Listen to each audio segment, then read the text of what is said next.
స్వర్ణకార వృత్తిదారులకి, వెండి బంగారం వ్యాపారస్తులకి జై విశ్వకర్మ. నేను మీ కొండ నరసింహాచారి, ఓం విశ్వకర్మ టీవీ ఛానల్ నుండి విశ్వకర్మ జాతి సేవకుని. స్వర్ణకారులకు, వెండి బంగారం వ్యాపారస్తులకు ఇంకో కొత్త రకమైన ఇబ్బందులు మొదలైనవి. వెండి బంగారం రేటు పెరిగినప్పటి నుండి ఏం జరుగుతుందంటే, మన కస్టమర్స్ ఉంటారు కదా, వాళ్ళు ముత్తూట్ ఫైనాన్స్లో పైసలు తక్కువ ఇస్తామంటారు. మీకు తెలిసిన వాళ్ళ దగ్గర ఎక్కడన్నా ఈ బంగారం పెట్టి మాకు పైసలు తెచ్చేయండి అని చెప్పేసి బతిమలాడుతూ ఉన్నారు.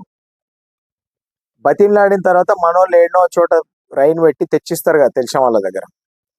తెచ్చిచ్చిన తర్వాత ఇంట్రెస్ట్ కట్టక, అస్సలు కట్టక 2 సంవత్సరాలు 3 సంవత్సరాలు అయిపోయిన తర్వాత,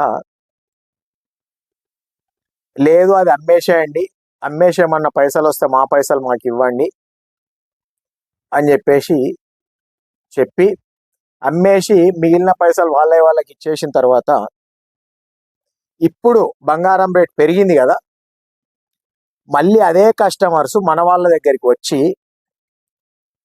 మొత్తం పైసలు కడతాం, మా బంగారం మాకు కావాలి అని చెప్పి లొల్లి పెట్టుకుంటున్నారు. లేదు మీరు అమ్మమన్నారు కదా అంటే అట్లెట్లా అమ్ముతారు మీరు అని చెప్పేసి పోలీస్ స్టేషన్లలో కేసులు పెట్టుడు, పోలీస్ స్టేషన్లలో పిలిపించుడు, లీడర్లతోని పోలీస్ వాళ్ళపైన ఒత్తిడి తెప్పియడం, ఇట్లాంటివి జరుగుతూ ఉన్నాయి. నా దృష్టికి ఒక 5 సంఘటనలు వచ్చాయి. స్టేషన్ గన్పూల్ ఒకటి జరిగింది, అక్కడ కేసు నడుస్తుంది మన వాళ్ళకి.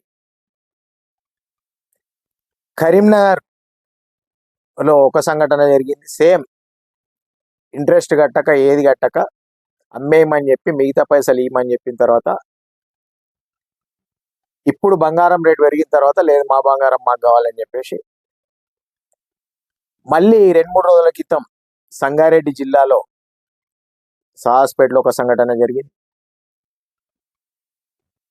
కాబట్టి వెండి బంగారం వ్యాపారస్తులైనా, స్వర్ణకారులైనా చాలా జాగ్రత్తగా ఉండండి. ఎందుకంటే మన కస్టమర్లే కదా, అంతగానం బతిలాడుతురు పెట్టి తెచ్చిద్దాం అనుకున్నప్పుడు, వాళ్ళు అమ్మేయమన్నప్పుడు మీరు ఏం చేస్తారంటే, వాళ్ళతో ఒక బాండ్ పేపర్ రాయించుకోండి.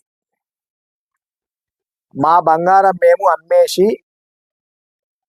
ఆ ఇంట్రెస్ట్ అయిపోను, మిగతా డబ్బులు ఇన్ని తీసుకున్నాం, మా ఇష్టపూర్వకంగా మా నగలు అమ్మేసుకోవడం జరిగింది అని చెప్పేసి ఒక బాండ్ పేపర్ రాయించుకోండి.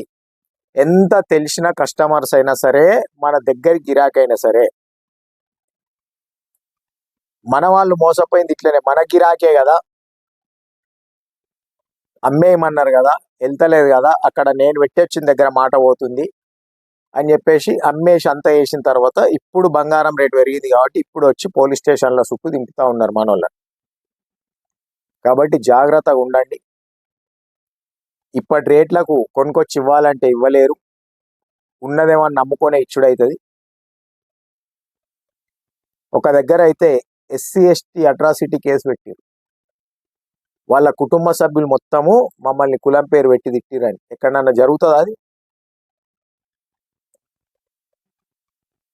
ఇట్లాంటివి కూడా జరుగుతూ ఉన్నాయి. కాబట్టి చాలా జాగ్రత్తగా ఉండండి.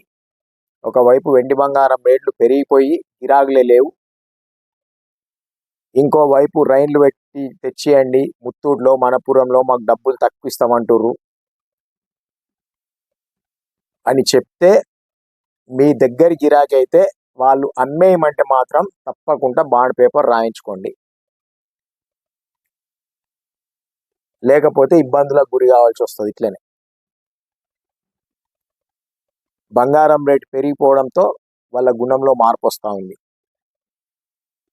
ఎక్కడి నుండి తెచ్చిస్తారు అమ్మేసిన తర్వాత? అదే ముత్తూట్లో, మనపురంలో అయితే వేల మేసి పడేస్తాడు సంవత్సరం దాటితే. ఇక్కడ 2 సంవత్సరాలు 2 సంవత్సరాలన్నర అయిన తర్వాత అమ్మేయమని చెప్పి, అమ్మిన తర్వాత డబ్బులు తీసుకొని అన్ని తీసుకొని మళ్ళీ తెచ్చియమంటే తెచ్చేయడం కుదరదు. కాబట్టి చాలా జాగ్రత్తగా ఉండండి అని చెప్పి తెలియజేస్తా ఉన్నాను. జై విశ్వకర్మ, జై